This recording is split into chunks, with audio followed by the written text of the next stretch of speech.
విజయకిరణ్ గారు, ఇప్పుడు ఒకటి బీజేపీ అధికారంలో ఉన్నటువంటి యూపీలో దగ్గర మనం చూస్తే 2,04,00,000 ఓట్లను, అంటే దాదాపు 13.21% ఓట్లను తొలగించారు. అలాగే బీజేపీ అధికారంలో మొన్నటిదాకా లేనటువంటి బెంగాల్లో దాదాపు 95 లక్షల ఓట్లు, అంటే 10.9% తొలగించినటువంటి పరిస్థితి. సో ఈ విధంగా చూస్తే ఇక్కడ ఏంటి అంటే ఆందోళన, అధికారంలో ఉన్నటువంటి రాష్ట్రాల్లో ఏమో విపక్షాలకు సంబంధించినటువంటి ఓట్లను తొలగిస్తున్నారు, అధికారంలో లేనటువంటి రాష్ట్రాల్లో ఏమో ఎవరైతే పోటీగా ఉన్నారో వాళ్ళ ఓట్లను తొలగిస్తున్నారు. సో ఇదంతా కూడా ఒక ఫార్స్ లాగా జరుగుతోంది అనేది వైఎస్ఆర్ కాంగ్రెస్ పార్టీ ఆందోళన చెందుతోంది. మీరు ఏదో కుట్ర చేయబోతున్నారు, చేస్తున్నారా లేదా? ఆన్సర్ చేయండి ఫస్ట్. 100కి 100 పాళ్ళు దాంట్లో కుట్ర లేదని వైఎస్ఆర్ కాంగ్రెస్ పార్టీ ఒప్పుకుంది. ఈ రోజు కూడా ఈ ఎలక్షన్ కమిషన్ ఎవరు చేసేది?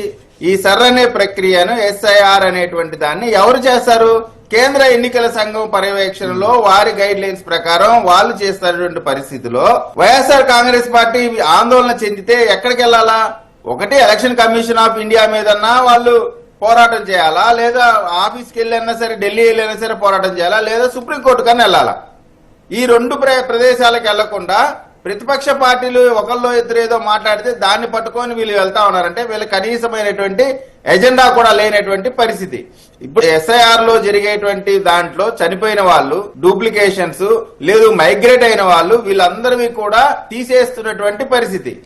మీకు బీహార్ లో 45 లక్షల ఎన్నో ఓట్లు తీసేస్తే దాంట్లో దరిదాపుగా 25 లక్షలు చనిపోయిన వాళ్ళే ఉన్నాయి. అంటే ఇటువంటి పరిస్థితుల్లో చనిపోయినటువంటి లేదా మైగ్రేట్ అయినటువంటి ఇటువంటి అన్ని తీసేయాలని చెప్పి వాళ్ళు ఆహ్వానించాల్సింది పోయి ఓటర్లు, ఎలక్షన్ కమిషన్ లేదా బెంగాల్లో అట్ట జరిగింది, ఇక్కడ ఇట్ట జరిగింది. నేను ఒక్కటే చెప్తా ఉన్నాండి, దీంట్లో central election commission of India చేస్తున్నటువంటి ఈ ప్రక్రియని అందరం స్వాగతించాలా. డూప్లికేషన్స్ ఉండకూడదు, దొంగ ఓట్లు ఉండకూడదు, మైగ్రేట్ అయిన వాళ్ళ ఓట్లు ఉండకూడదు, చనిపోయిన వాళ్ళే మళ్ళీ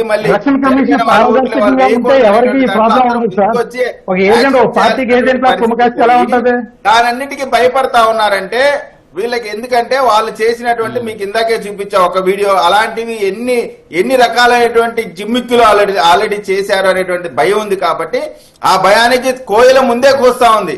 ఏమి జరగకముందే మాదేమైనా నష్టపరుస్తారేమో అని సింపతి కార్డు. ఏ విధంగా అయితే జగన్మోహన్ రెడ్డి గారు నా మీద తప్పుడు కేసులు పెట్టారు, తండ్రి లేని బిడ్డని లేదా చిన్నాన్న లేని ఆ బిడ్డని నాకు ఓటేయండి అని చెప్పి ఒక్కసారి అవకాశం ఇవ్వండి, మీరు అవకాశం ఇవ్వకపోతే నా జీవితం ఎండ్ అయిపోయింది, మీరు దయచేసి ఇవ్వండి అని చెప్పి ఎమోషన్ ఏ విధంగా అయితే ప్రజల మీదకి నెట్టారో అదే విధంగా ఇప్పుడు కూడా మా ఓట్లన్నీ తీసేస్తున్నారు, దయచేసి మమ్మల్ని కాపాడండి అని కార్డు యూజ్ చేస్తా ఉన్నారు.